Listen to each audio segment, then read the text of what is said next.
شاید ان کا شہر سے باہر کسی تفریحی مقام پر پکنک منانے کا پروگرام تھا اور وہ راستے میں کھیل تماشے کرتے جا رہے تھے۔ اللہ کرے یہ ذمہ داریاں سنبھالنے کے اہل ہو جائیں، ورنہ اس ملک کا اللہ ہی حافظ ہے۔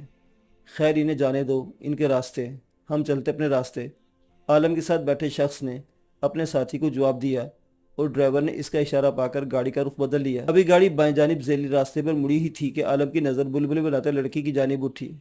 وہ صحیح سے نہیں دیکھ سکا، لیکن اس نے محسوس کیا کہ لڑکے کے ہاتھ میں بلبلے بنانے کے استعمال ہونے والے مڑے ہوئے تار کی جگہ کچھ اور موجود ہے۔ اس کچھ اور کا تجزیہ ہو پاتا اس سے پہلے ہی ایک کان پھاڑ دھماکے کے ساتھ ان کی گاڑی بری طرح لہرائی۔ اوہ شٹ! ٹائر برسٹ ہو گیا۔ ڈرائیور نے تبصرہ کیا۔ اس نے جس ذیلی راستے پر گاڑی ڈالی تھی وہ ہموار نہیں تھا، اس لیے اسے یہی گمان گزرا تھا کہ ٹائر کسی سخت نوکیلی شے کی زد میں آ گیا ہے۔ دور پھٹے منہ ڈرائیور کے ساتھ بیٹھے شخص نے ناگواری کا اظہار کیا۔ وہ ٹائر برسٹ ہونے کو ایک اتفاقی حادثہ سمجھ رہے تھے، لیکن عالم کی نظریں کوسٹر پر جمی ہوئی تھی۔ اصولاً اسے اپنے راستے پر سیدھے نکل جانا چاہیے تھا، لیکن ان کی گاڑی کے مڑتے ہوئے رک گئی اور اب اس طرف آ رہی تھی۔ وہ دیکھو! اس نے اپنے ساتھ بیٹھے شخص کو متوجہ کیا۔ اس شخص نے چونک کر گردن موڑی اور بے ساختہ ہی چیختے ہوئے اپنے گن لوڈ کی۔ اس کے ساتھی بھی چکنے ہو گئے، لیکن اس اثنا میں کوسٹر ان کے سروں پر پہنچ چکی تھی اور اس میں موجود لڑکے چھلانگیں لگا کر نیچے آ رہے تھے۔ ان سب کے ہاتھوں میں خطرناک ہتھیار دکھائی دے رہے تھے اور ان کی چال ڈھال میں کہیں بھی لاؤبالی کالج کے لولوں کا رنگ دکھائی نہیں دے رہا تھا۔ ہتھیار پھینک دو ورنہ ہم اس گاڑی کو ہی تمہارا قبرستان بنا دیں گے، کوسٹر کے اندر سے کس نے چیخ کر حکم دیا۔ آواز کی سمت دیکھنے پر انہیں ایک کھڑکی سے جھانکتے مشین گن کی خوفناک جھلک دکھائی دی۔ بظاہر وہ اپنی گنوں سے کوسٹر سے اترتے لڑکوں کو نشانہ بنا سکتے تھے، لیکن یہ حقیقت بالکل عیاں تھی کہ مشین گن کا ایک برسٹ گاڑی سمیت ان سب کو چھلنی کر کے رکھ دے گا۔ کون ہو تم اور کیا چاہتے ہو؟ فوری طور پر ہتھیار ڈالنے میں توہین تھی، اس لیے سوال اٹھایا گیا۔ ہتھیار پھینکو اور گاڑی سے باہر آؤ، تمہارے پاس ہم سے سوال جواب کی گنجائش نہیں، سخت اور سرد لہجے میں جواب دیا گیا، اور ساتھ ہی ان کی گاڑی دائیں جانب ایک برس مارا گیا، جس کے نتیجے میں کئی پتھر اور بہت سی دھول اڑی۔ کچھ پتھر ان کی گاڑی سے بھی آ کر ٹکرائے۔ ان کی بات ماننے کے سوا کوئی چارہ نہیں۔ آگے والی سیٹ پر براجمان شخص نے ہونٹ بھینچ کر کہا۔ وہ خطرہ سر پر دیکھتے ہی اپنی بیک اپ ٹیم کو لوکیشن اور مدد کا پیغام بھیج چکا تھا، لیکن زیادہ پر امید نہیں تھا، کیونکہ تعاقب کار گاڑی کے غائب ہوتے اس نے اپنے محفوظ ہونے کا پیغام بھیجنے کے ساتھ اس گاڑی کو ٹریس کرنے کی ذمہ داری سونپ دی تھی۔ اسے اندازہ تھا کہ ٹریفک کے ازدحام میں اس گاڑی کو تلاش کرتی اس کی ٹیم کو اس ویرانے تک آنے میں جتنا وقت لگے گا، اگلے اپنی کارروائی مکمل کر چکے ہوں گے۔ اگر میرے 3 گننے تک تم لوگ گاڑی سے باہر نہیں آئے تو پھر اپنی موت کا ذمہ دار تم خود ہوگے۔ دوسری طرف سے انہیں سوچنے سمجھنے کی مہلت نہیں دی جا رہی تھی۔ 1 2 گنتی شروع ہوئی۔ 3 بولنے سے پہلے ہی وہ سب گاڑی لاک کر کے ایک ایک کر کے باہر نکل آنے لگے۔ اندر بیٹھے رہنے میں یقینی موت تھی، جبکہ باہر آنے میں زندگی کے کچھ نہ کچھ امید رکھی جا سکتی تھی۔ اگر اگلوں کا مقصد مارنا ہی ہوتا تو وہ اتنا انتظار نہیں کرتے۔ تم دونوں اس طرف آ جاؤ۔ ان کے ہتھیار پھینک کر باہر نکلتے ہتھیار بردار لڑکوں نے انہیں گھیر لیا تھا اور اب رنگ برنگے بالوں والا عالم و سرمد کی طرف اشارہ کر کے انہیں حکم دے رہا تھا۔ ان دونوں کو چاروں نہ چار اس کے حکم کی تعمیل کرنا پڑی۔ جیسے ہی وہ اپنے باقی 3 ساتھیوں سے الگ ہوئے، ایک طرف ہوئے، فضا گولیوں کی آواز سے گونج اٹھی اور دیکھتے دیکھتے 3 صحت مند اور توانا وجود اپنے خون میں نہائے خاک میں لوٹنے لگے۔ کوسٹر میں بیٹھو۔ تینوں زندگیوں کا چراغ گل کرنے والے اپنی کارروائی سے بے نیاز ان دونوں کو حکم دینے لگے۔ یہ کیا کیا تم نے؟ عالم شاہ نے حکم کی تعمیل کرنے کے بجائے غصے سے پوچھا۔